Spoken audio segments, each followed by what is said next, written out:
Oh, there you are, YouTube. Doodle doodle doodle doodle doo. Subscribe if you're interested, but also no pressure.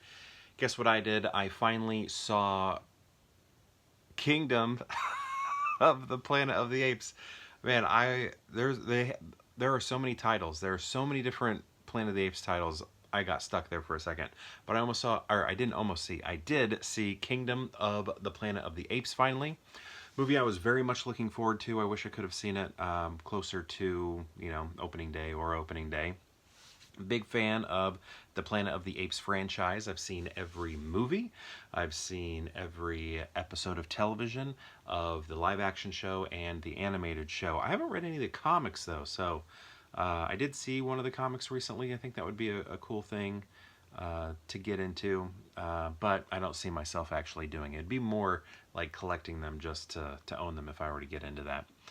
But anyway, so I thought this movie was pretty strong. I'm trying to think like how I would rank it, but I don't know. Honestly, I need to go through and rewatch all 10 films, including Kingdom, to figure out a ranking because the last three I like a lot. Like I think I like the first one of the most recent trilogy the most just because it's the most it's the easiest one to swallow. Basically, it's the more mainstream blockbustery one of them all. The other ones get very heavy and like biblical even, and while good, and I would even say better than the first of the trilogy, I can't return to them as easily because of how heavy they are. And this one I would say kind of falls maybe not as heavy as those, but not as mainstream as the first one. I have a tough time remembering the order of Rise and Dawn. That's why I keep saying first, because I don't know which title goes to which one. I've always struggled with that ever since the second one came out. Anyway, yeah, I found this movie pretty strong, and I think it's going to take us in some interesting places. We follow a character named Noah. Noah, I would understand if people found him a little annoying because I I could see myself getting that way, annoyed with him if we had too many movies where he was acting the way he's acting. So he doesn't have the respect of his father. There are some screw ups that sort of happen, and he's just not very confident. And if you've ever seen like the show Friday Night Lights, Saracen, like he's kind of like him a little bit, just like timid all the time, and it gets a little grating, but I understand we need that for this character because he's going through a change, hero's journey sort of thing. Even Luke Skywalker, I mean, look at him. He was just a farm boy trying to get some, power converters and stuff like that, and then turns into the greatest Jedi. But yeah, here, he's just kind of like, oh, I'm sorry, I'm sorry. It's just like, I don't know, toughen up or something. Um, it gets a little old, but again, it felt very necessary here. But anyway, so he has his village of people that aren't necessarily, and this is like what, 300 years into the future, I think is what I've heard. In the movie, it just says many generations later. But his little community that he's in is like kind of like a rural community, right? That finds these eagle companions, right? They find an egg, they take an egg and then raise that eagle up to where they're almost like falconers, basically, right?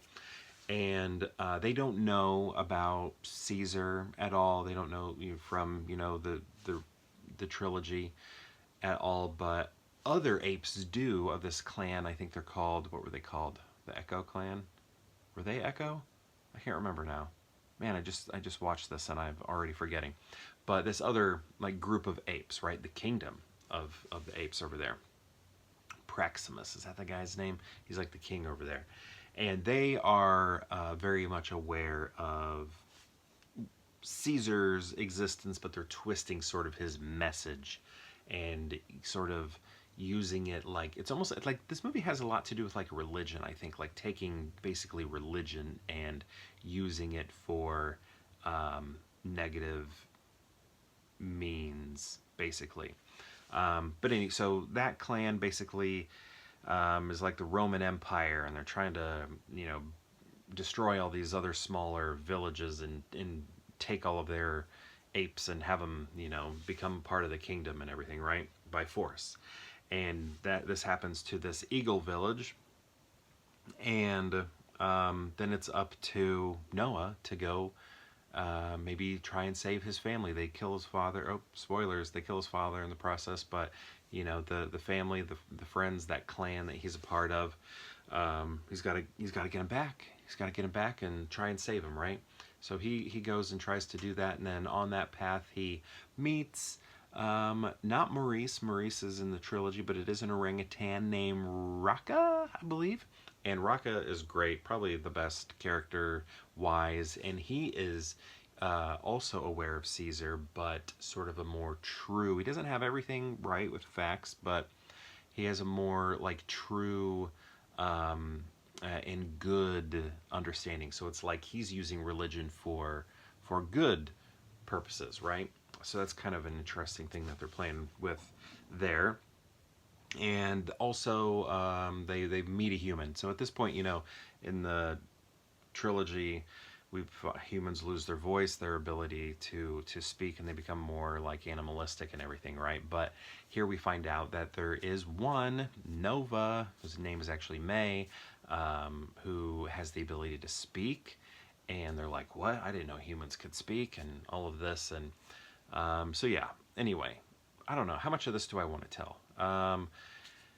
So they go to the kingdom. I don't know how much do I want to give away. I'm gonna spoil more things. So in that process, the kingdom, they are looking for Nova May, basically because they know she's smart and they need her intelligence because they have like this military thing that they're trying to open that they believe will help them enhance their technologies because they know that humans used to be like lord over Earth, right? And they're looking for to take that next step in evolution, you know, with like machine guns and tanks and other technologies and computers and stuff. Basically, give them a boost really quick. Stand on our shoulders of technology, and they think they need the girl for this, and they need more apes for this to open up this, you know, giant vault thing. And so anyway, you know, they're hunting that girl down. They're and in this process, basically Raka gets killed. So we think swept down a river anyway, and you know it's possible he didn't make it. It's possible he did. We don't know, right? And maybe end credits might say something. But anyway, end credits like at the very end. It's more like a sound sort of thing. But gosh, where do I want to go with this next? I feel like I'm bouncing around, but I'm not. I think I'm doing pretty good linearly, which I don't always when I'm doing these like little recaps. This is just kind of a diary for myself. And if you want to listen, I appreciate that. If you're into this movie, you can hear me sort of talk about it here. So yeah, they get there to the kingdom. William H. Macy's there as a human. He can speak. He has intelligence, and he reads to the king, basically a lot about the Roman Empire, so that the King Praximus can, probably saying his name wrong, but so he can try and lord over the world, both human and ape. And so he's trying to open this vault. They get it open, or at least Nova and Noah get in there because they know together that the king can't have this technology, so they got to find a way to put an end to it, like flood it, right? Flood it with water so that they can't use it to their benefit for bad purposes. Remember, because Proximus is using it for bad. So it's like they succeed, and it's like, all right, this is great, but here's kind of where the twist comes in, because for the time we are thinking May is a good person and doesn't have any sort of agenda other than just being good and making sure that the king isn't, becoming this dictator. But then we learn, oh dang, she's looking for some like power battery sort of thing that she can take to her own people who are also intelligent, that aren't immune to the virus, but they've just been like living in these suits and stuff. And um, but she's immune. That's why she doesn't have to wear like a hazmat suit or anything. And she takes this like battery back to her land, where you know the movie Contact with all the, I can't remember where it's at. There's that movie Contact that has all the satellites. It's like that's where her group of people live, and she hands over the power thing. They get the satellites up and running. Now they can talk to other humans from everywhere. They talk to humans from Indianapolis. So there are humans who can speak, think well, all of that out there. Communities of them. So that's like, oh dang. And they believe, and May sort of suggested this, that humans need to reign over ape. They want to take the earth back, right? So we're looking at future wars. We're looking at future wars, but they've already made War for the Planet of the Apes. They've already made Battle for the Planet of the Apes. So they got to think of more terms. And I think it's going to be hard to come up with more titles for these apes films. So, yeah. What? Let's see. There's a telescope in the movie. That was kind of cool because I was like, are they looking at Charlton Heston up there? What's going on? Are they looking at Charlton Heston? What else? There's just gosh, I had another like little reference I think that I found that I wanted to mention, but I thought it was good. I can't wait to see where this goes. What I would like to see though, because supposedly they're going to make 6 more movies. Well, counting this one, 6. So the first 3 can take place at this time, but what I want to see is beyond the Charlton Heston years, way beyond, similar to the animated series, because the animated series, The Planet of the Apes, they have like Jetson style technology, right? They're not like in a primitive style, like like the Ewoks or the Wookiees or anything like that. They are they are like in super future where they have like flying cars and stuff like that. So I would like to see that in a movie at some point. I think that would be cool.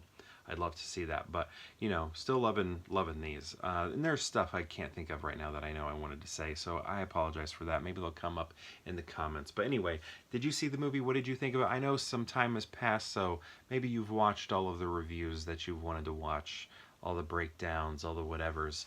But if you did watch this when you made it to the end, especially, thank you so much. I really appreciate it. I know it's an old movie. I mean, it's not, but it kind of is at the same time. But anyway, thank you so much for watching. Let me know your thoughts, and perhaps we'll see you tomorrow for more Pure Hangout.